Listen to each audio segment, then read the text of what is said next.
Iron Supporting Food Banks collects food and cash donations for needy families in Newham Borough and beyond. Please consider making a donation via their Just Giving page, the link for which you will find in the description section of this stream. Come on, you Irons! West Ham are massive, everywhere we go! West Ham are massive, everywhere we go! Everywhere we go! West Ham are massive, everywhere we go! West Ham are massive, everywhere we go! Everywhere we go! Hello, ladies and gentlemen. Welcome back to the West Ham Massive. Thanks for joining us. If you're new around here, don't forget to hit subscribe.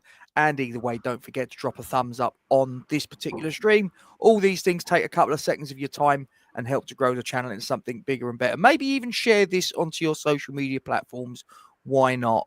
So we're here to discuss the aftermath, and we'll probably also delve a little bit further back as well, because we didn't do a preview for the Villa game, and obviously we did the stream on Monday where we were saying that it was going to be that Julian Lopetegui was going to be binned off and replaced by Graham Potter. It took a little bit longer than maybe a lot of people was expecting, but we eventually did come round to that. Graham Potter is now at the helm, Ben. Just before we get into the match itself, give me your thoughts on the new incumbent, and what impact do you think he could have reasonably had with one training session under his belt? Really pleased, mate. Afternoon, everyone. Hope everyone's good. Mate, Potter was my number one choice in the summer. We didn't go for him. We fucked about with Lopetegui, which obviously didn't work out. I rate him highly as a manager. I like the way he plays football. And, I think the performance last night was a bit of an improvement. And to be honest, I think if Lopetegui was in charge, we could have been on the end of a hiding. But I think it gives the players a little bit of confidence. And, look, one training session in, he's not going to be able to, reinvent the wheel in that time. But I think there was some cause for optimism based on quite a lot of the performances out there, and as the team performance as well. Yeah, I mean, there's going to be a lot of alterations. I'm sure there'll be a bit of business done in this transfer window. But one thing that was very pleasing to see, and Kent touches on it and we can see it on that slide as well, was obviously when the teams were announced, Oliver Scarles at left back. Now that was the one that really grabbed my attention, Ben, and knowing you as I do, I'm guessing that you was quite excited to see that. Well, mate, look, the DNA for West Ham, for me, and for a lot of our fans, is, we know we're not going to win every game. We know we're going to get a hiding every now and then, and we're probably not going to win an awful lot, yeah? But to see a young lad that's come through the youth system, maybe been there since he was a kid, 6, 7 years old. I don't think Scarles was. I think he was at Chelsea before and then got picked up maybe when he was sort of 13, but still come through as a boy. And to see someone make their, Premier League debut from the start, that's what we've been crying out for, Rob. Do you know what I mean? I think even as a manager, like Lopetegui, he gives people chances here and there, yeah? Yeah. But I just think sometimes some of the managers just don't get it, yeah, that how important that is to us. Yes. Now, if the young lads ain't good enough, yeah, okay, fair enough. But Rob, I'm so convinced a few of the young lads are good enough in the right team with the experience around them if they're given the opportunity. So yes, Rob, it was just, you see him on the team sheet and you was just willing, fingers crossed, that he didn't have a stinker, because, he's up against Leon Bailey, an established professional, who's no mug, who's quick, and you was just fingers crossed that Scarles would give a good account of himself. And actually, Rob, he done miles more than that. Yeah. I mean, that starting lineup that we put out, as I say, I do wonder, was that entirely a lineup that Graham Potter selected? I would imagine certainly the formation I don't think he's tinkered with, because we played a 4-2-3-1, and I believe longer term he will go to 3 at the back. That is, when you look at his teams that he's coached before, Chelsea, Brighton and Hove Albion and Swansea, for example. They've all been... Is that kind of his favoured... yeah. Okay. And well, to be honest, Rob, yeah, I don't think we've got the players to do that. Probably not. There's 2 aspects of it, Rob. I think we don't have the quality of centre halves to do that, and we don't actually have the number of centre halves that are fit to do that either. Correct. Yeah, absolutely. But I think that I do wonder. As I say, looking at the formation being a 4-2-3-1 and knowing Graham Potter likes to play 3 at the back, I think that probably he's not tinkered with the formation. He's probably thought, I've not got enough time in one training session to get across what I want out of them to that degree, so I'm probably going to leave the formation. I also wonder whether the personnel might have already been, because don't forget that Lopetegui was taking training right up until Wednesday afternoon when the trigger was pulled on him, and I do wonder whether a lot of the personnel had already been decided upon, and maybe again the manager Graham Potter's probably sort of thought, do I really want to piss people off straight out of the gate by telling them, well, actually, I know you were told by the last guy you was going to be involved in the squad or the starting 11. I'm actually going to come in. I don't know, so I don't know. That's the case, but Skull starting at left back, the fact that obviously he'd mentioned in his press conference about the academy, he'd mentioned it. I do think he's quite a, it fills me with a great deal of optimism, and I think a lot of West Ham fans are probably of the same opinion, Ben.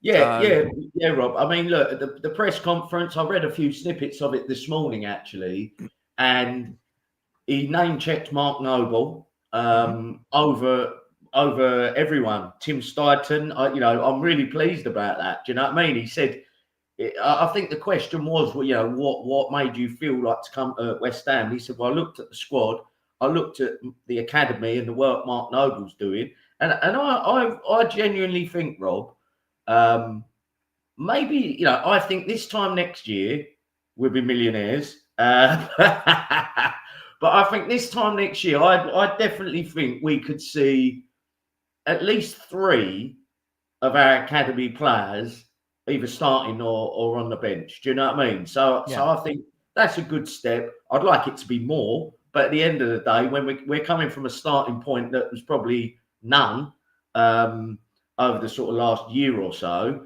then I just think it's real cause for optimism. Potter has got a bit of a track record that I think, the style of football he likes, I think some of the young players that are coming through are stylistically of that mould. Do you know what I mean? Like, I think, Scholes, Lewis Orford, Freddie Potts, they're good technical ball players.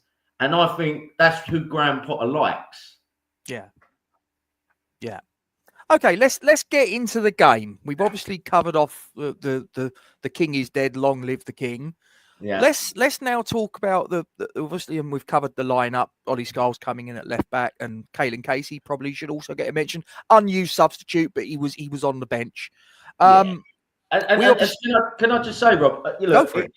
I think it's just unfortunate because Scholes is left back.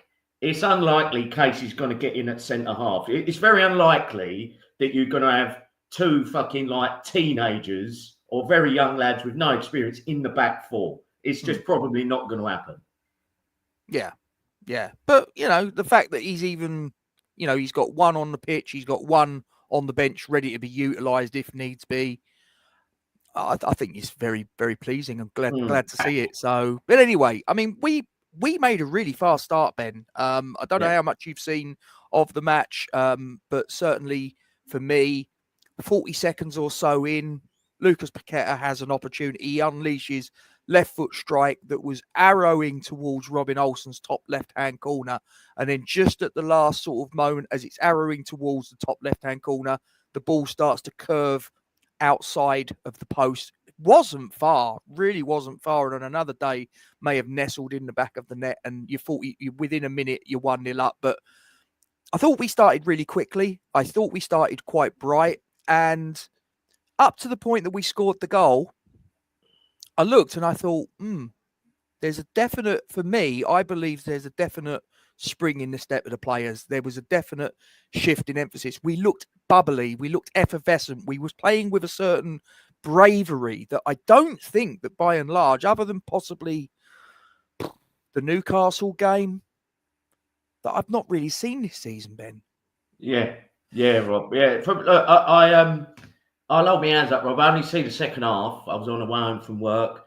I was on the way home from the pub, quite frankly, because I went for lunch about 1 o'clock and didn't go back to work. But like I say, the highlights I've seen, some of the move, some of the passing, the move. We looked like we had more energy in the first half. Do you know what I mean? We were running around, and the goal was a good goal. And the first half, we did look lively and full of energy, and it was just unfortunate that we was a little bit depleted before the game, and then we had a few injuries in the first half that I think really, if those injuries don't happen, I don't think we lose that game last night. Yeah. Well, we obviously got a goal, 9-10 minutes in. I don't know if you've seen the move, Ben. It was a really good footballing move for me. And Nicholas Füllkrug, who we're going to come on to shortly. We need to talk about Nicholas Füllkrug, sadly. I don't think I want to, but I will. No, we kind of have to, though. But, he was involved in the... And I thought up to the point that he obviously had to go up, limited amount of time though it was, I thought he was linking up the play really well.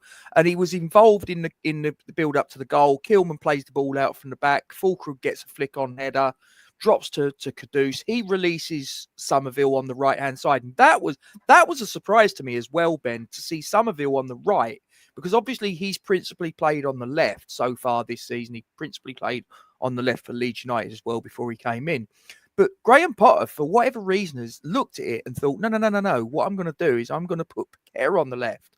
I'm going to put Kudus central. I'm going to put Somerville on the right. And he had a storming first half down that right-hand flank. The ball comes to him, Ben, and he goes into into the penalty box, and he plays this beautiful ball that just cuts through the back line and lands straight into the path of Lucas Paqueta. Now, Paqueta's a very intelligent player, Ben. I know he's not had a great season, but he's a very intelligent player. In the second or so from the ball leaving Somerville's foot to it arriving in his path, he's got that time to make a decision. He can see Robin Olsen is moving from his left-hand side of the goal to the right, and he's looking and he's thought to himself, right, I need to get a contact on this, good contact, and put the ball where he's just come from. He is not going to get that, and he made a perfect contact, put it into the bottom corner where Olsen had just come from. 1-0. It was a really good goal, Ben. Really, really good goal. If you haven't seen it, I'd recommend you go back and look at it. Good team play. Do you know what? Unfortunately, the highlights I see, Rob, didn't show the full build-up like you're talking about. I didn't see the Kilman to Füllkrug. But I had noticed in, I think it was the Liverpool game, that or the Man City game, mate, Füllkrug is very intelligent. Do you know what I mean? The ball get pinged up to his head, and he don't just flick it onto no one. He will actually head it inside to. It's like he can pass the ball with his head. Do you know what I mean? He's good like that. Good build up. Yeah, I think you're bigging up Paqueta's finish. I think it's a very straightforward finish for a Premier League player, but it was good build up. And no, I thought it was an intelligent finish. I really do. It was intelligent, but I'd expect most Premier League players to stroke that in. To be honest, Rob, I've got a bee in my bonnet about Paqueta, so I don't really want to kiss his arse in any way. So, look, good finish, 1-0 up, and it was a dream start to Potter's managerial career at West Ham. Yeah. 1-0, as I say, a few little things to sort of highlight the fact that Somerville was on the right, not the left, the fact that Fulkrug played his part in linking up the play from Kilman to Caduce, who obviously was the player that released Somerville, who got the assist. But then a couple of minutes later, there was an unfortunate incident which occurred, which resulted in the aforementioned Nicholas Fulkrug pulling up very, very quickly. It was almost like he'd been shot in the back of the leg. I've had it where not my hamstring. I had it when my calf went once, and it was literally like someone had shot me in the back of the leg. And he sort of pulled up in a similar fashion, clutching the back of his leg. He went straight down. He's making that sort of motion with his hands towards the bench. He knew straight away his race was run. 13 minutes or so in, I think it was, and Danny Ings come onto the pitch. Now, I do have a degree of sympathy for the player, I've got to say. I mean, he's just coming back from an Achilles injury. You think that he's just starting to put things together. He's scored a couple of goals. He's been an important part in a couple of goals that other players have got. Now it looks like, I don't know, I haven't heard a prognosis. I'm working on the principle that we're probably looking at minimum 6 weeks. It may even be that we don't see him until the back end of this season, perhaps. Probably a couple of months, Rob. Yeah, hamstring. And look, maybe I'm being harsh, but I'm just frustrated with Fulkrug generally. I know it might not be his fault, but I don't know. Is he warmed up properly? Yeah, that's what I'm wondering. Do you know what I mean? I'm sure he thought he had, but I just feel like, was he really warmed up? I know anyone's muscle can go at any point, but I just feel like if you're a real top athlete, it don't just go like that. Do you know what I mean? It's just so disappointing. We've spent a lot of money on this guy, and like you say, Rob, just when it seems like he's getting back to fitness, we're probably not going to see him for a couple of months, and it leaves us without a striker, in my opinion. And going into the season, Fulkrug was number one, Antonio was back up, and then if them two are injured, Bowen will slip into the centre forward position. They're all out. They're all out for a foreseeable amount of time. In my mind, I don't think Antonio will ever really. He might come on for a sub appearance to kick the ball and wave the fans. I think he's done at Premier League level. I think he was done at Premier League level before he had the crash, let alone 2 broken legs. I just think he's done. So reality is, Rob, we need at least one striker in January. I think we probably need 2. So it's very unfortunate. But you kind of get the feeling that his West Ham career is over before it started. I just feel like we're never going to see a Nicholas Fulkrug firing on all cylinders, having like a 10-game spell. I just feel like it's never going to happen. Yeah, I think you're probably right, mate. The one thing it does mean is that any sort of opportunity we had of maybe moving him on and getting a few bob in the bank for Graham Potter to potentially do some business, if that was something he wanted to do, well, that's now not going to happen, is it? So, it is what it is. Another thing that happened in the first half, now, as I said, I thought that, and I think most people on the live chat will probably attest to this, and I know you didn't see so much of the first half, Ben, but I thought Somerville was absolutely sensational on that right-hand side. As I say, not a position we've seen him in too much, but he was energetic, he was effervescent, he was brave, he was taking his opposite number on, he was causing all sorts of problems for Villa with coming back and defending their own goal. But during the course of the first half, he seemed to pull up, and I don't know, again, was it hamstring? It looked a little bit hamstring related. He managed to complete the first half, but when we came back out for the second half, substitution was made. It was Vladimir Kufal that came on, and basically Wan-Bissaka was pushed up to replace Somerville. Now, I think that the 2 injuries in and of themselves were hugely detrimental to our chances in that second half. I'd say certainly from the hour mark there or thereabouts onwards, you did sense, you did feel, you did witness that the pendulum started to turn. We'd held our own, more than held our own, against a quality team in Aston Villa, a Champions League team. I think we gave them a bit to sort of contend with, but round about the hour mark, there or thereabouts, the tide did start to turn quite significantly for me. Ben, how did you view it? Yeah, I mean, look, there was cause for optimism in the first half. Obviously, the subs really affected us. But I think if we're honest, Rob, Villa were asleep for half of that game. Do you know what I mean? I know we played well, but they were still asleep. It was cold. And when they livened up, they were on top. Do you know what I mean? I feel like we run out of a bit of steam. Obviously, the fucking injuries didn't help. I mean, having Wan-Bissaka right wing, no, that's just not what we want. You know, so it just goes to show that the squad, you know, somehow, even though we bought a shitload of players in the summer, but because of injuries, the squad is looking really thin. But like I say, Rob, I you know, let's try and look at a slight positive and say, hopefully, it gives a couple of the young lads an opportunity to put a stake in the ground. Yeah. I mean, Ricky mentioned it. I'll just get Ricky's comment back there. Villa had to make a couple of subs. I think that primarily the one that I think he's probably referring to was that there was a substitution that Villa made actually in the first half. And forgive me if I get this wrong, but I'm pretty sure it was Ross Barkley for Amadou Onana, who obviously got the equaliser for Villa. He makes the point there that their substitutions actually improved their team, whereas ours made ours less effective. And I think that's really the crux of the matter, Ben. Yeah. Oh, 100%, Rob.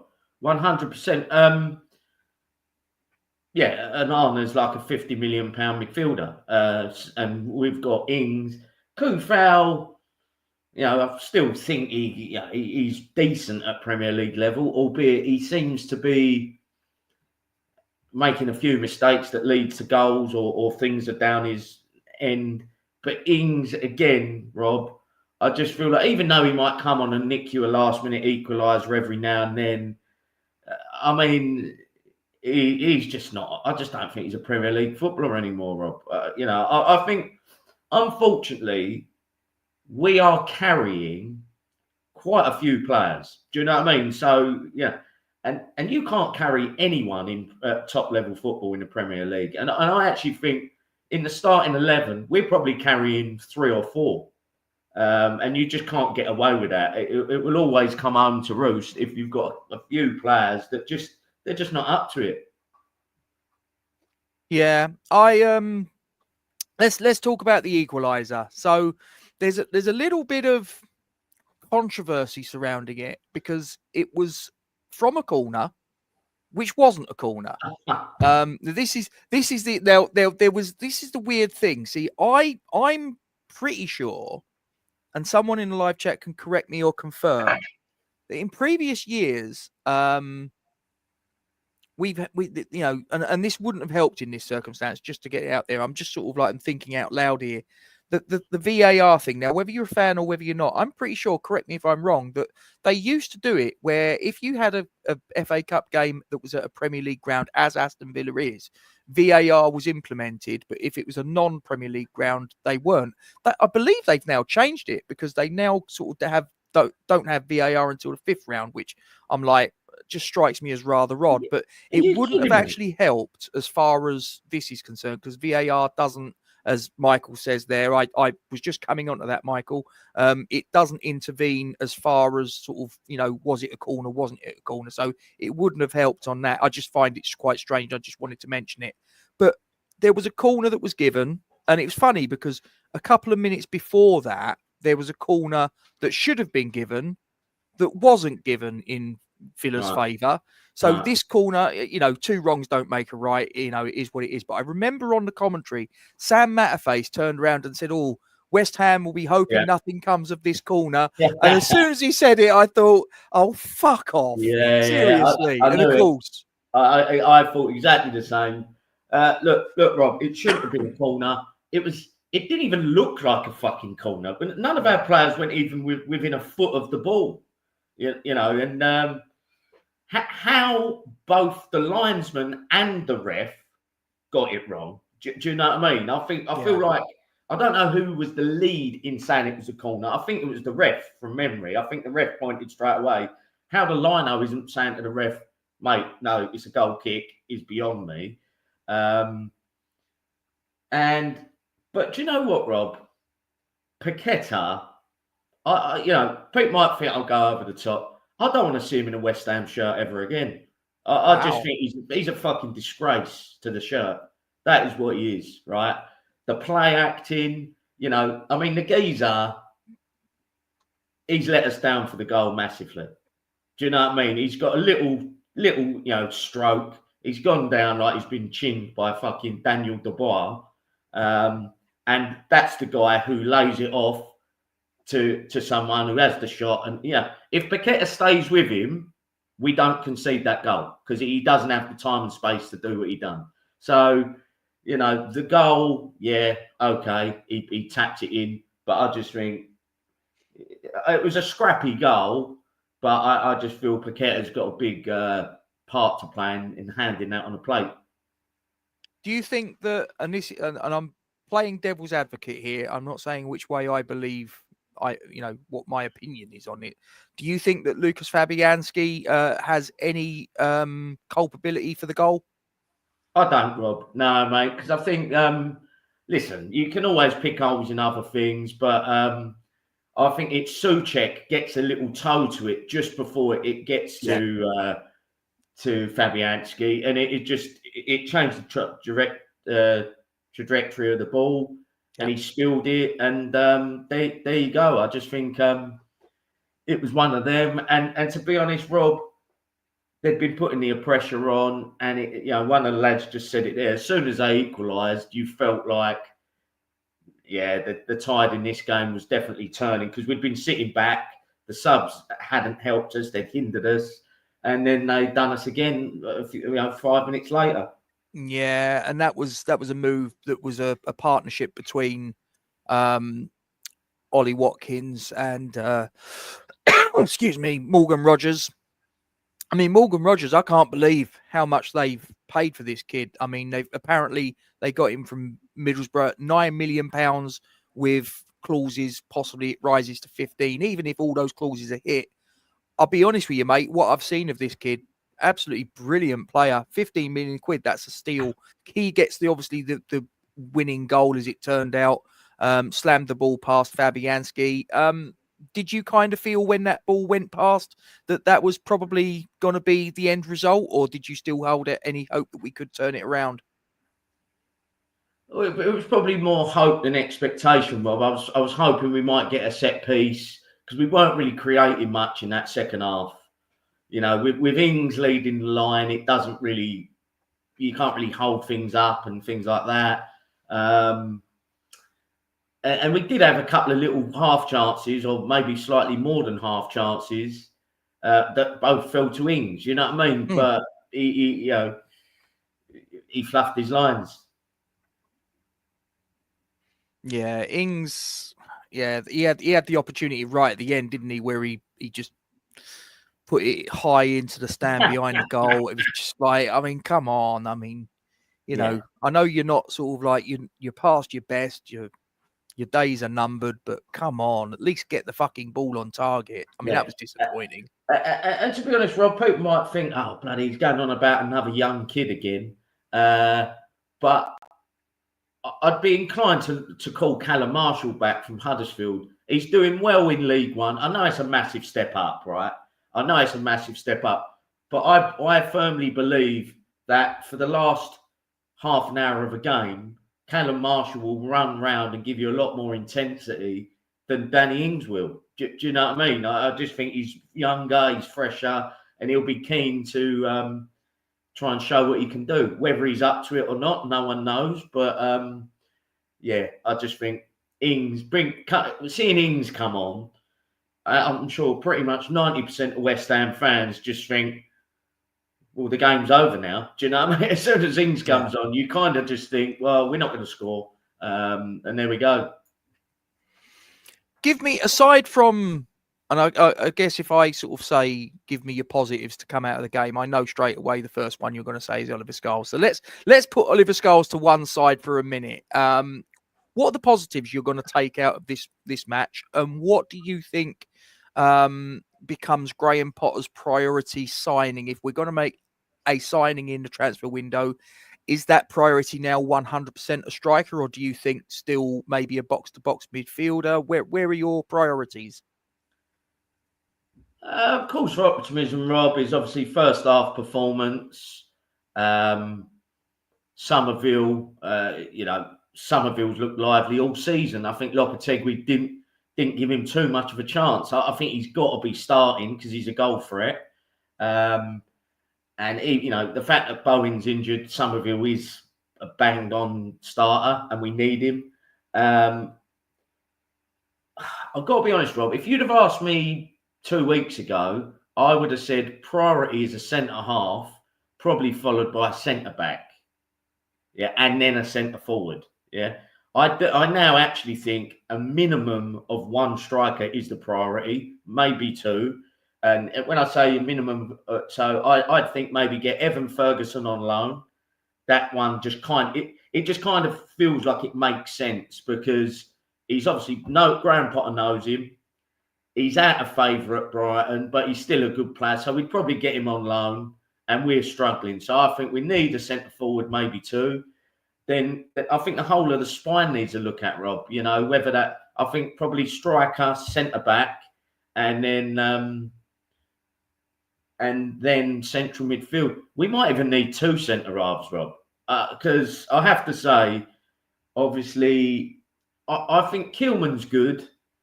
He's been a bit shaky. Mavropanos, mate. Jesus, just the thing with Mavropanos, he'll do something that's quite good. Do you know what I mean? Like he might do a pass or a tackle, and you think, oh, he's playing well, and then he'll just give away a goal. It's like, and one of the lads in the WhatsApp group said it. I mean, this guy pretty much gives away a goal a game.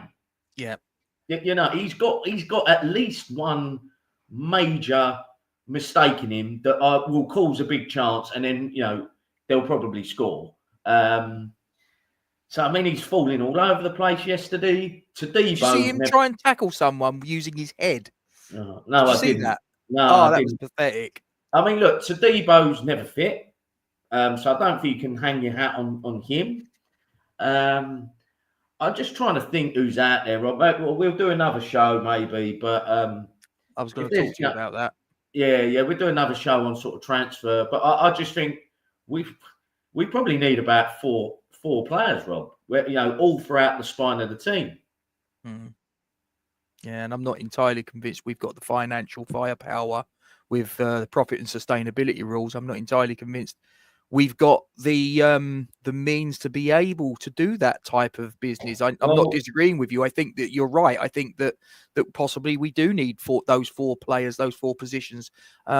Sadly, I think that in January you tend to get your trousers pulled down a little bit, and I'm not entirely convinced that that we've got the financial flexibility to be able to do it. So we might have to be quite creative. Yeah, creative, Rob. Or we're going to have to sell someone who's got a bit of value who might not be fucking performing. And who are you thinking? Mohamed Kudus. I rate him. I do rate him, Rob, but I just think in terms of output this season, he's not doing it. He didn't really do anything yesterday. That, like I say, Michael Blease, there's a few players in there that have probably got a bit of value. Alvarez and Kudus that I think have been pretty poor this season. Do you know what I mean? And whether they're being played, whether that's Lopetegui, whether they just don't fancy it anymore. But there's probably 100 million quid there.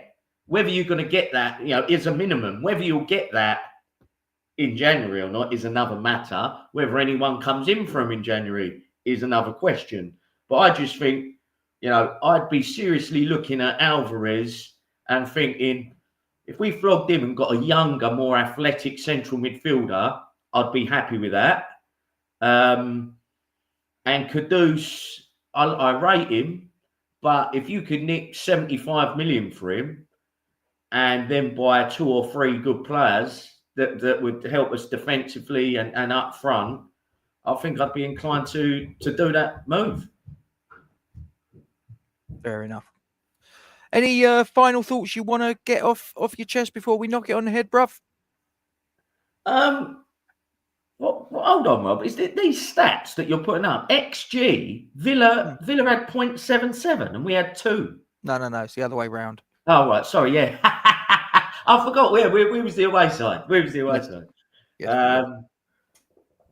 Well, Rob, it's just, you see my text this morning, Ollie Scholes, that is it. That's all we need to, like, in a way, the fact we lost, so be it. We was away at Villa. It's disappointing we're out of the cup. But for me, Ollie Scholes now, he's got man the match, rightly so. He stays in the team now. Do you know what I mean? There's none of this, oh, yeah, but he's a young lad, or we'll ease him in nicely. No, he actually made his debut 2 years ago, right? Yeah. He was man the match then. Physically, I think he's beefed up a little bit. And I just think, someone's mentioned, Chilwell's rumoured. Fuck Chilwell, He's always fucking injured. Yeah, well, we don't need, I know it's early days, it's one game, I get that. But this young lad has shown he is up to it if he's given the opportunity. And I think I really think he could be a sensation, Rob. I don't think he's going to be an average Premier League player. I think this lad could be a special player. And he gives me Gareth Bale vibes. Ooh. Yeah, just stylistically, I feel like he's cultured, the left peg, and he's still a young lad. He's going to get he's going to improve. And I just think if we look after this kid in the right way, he can be something special. So, yeah, that's all I've got to say is Ollie Scholes. That's it. Remember the name.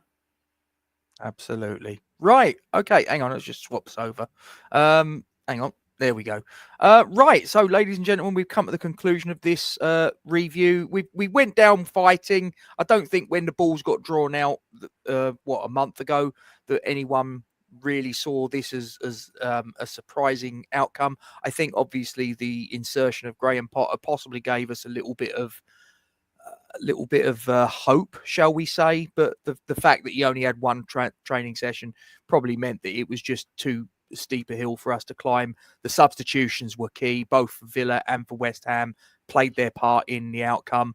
And we're obviously out of the cup, so now we've just got the league to concentrate on. And that obviously begins with the game against Fulham on Tuesday. We'll obviously have to talk a little bit later about getting a preview done for that, bruv. But for now, thanks for joining me. For those of you that are out there that have watched this, please thanks for joining us as well. If you haven't subscribed to the channel, please make sure you do that. Please also make sure you put a thumbs up on this particular stream. And we will see you next time. Please also don't forget to give your support to the Iron Supporting Food Banks charity. Come on, you Irons! Iron Supporting Food Banks collects food and cash donations for needy families in Newham Borough and beyond. Please consider making a donation via their Just Giving page, the link for which you will find in the description section of this stream. Come on, you Irons!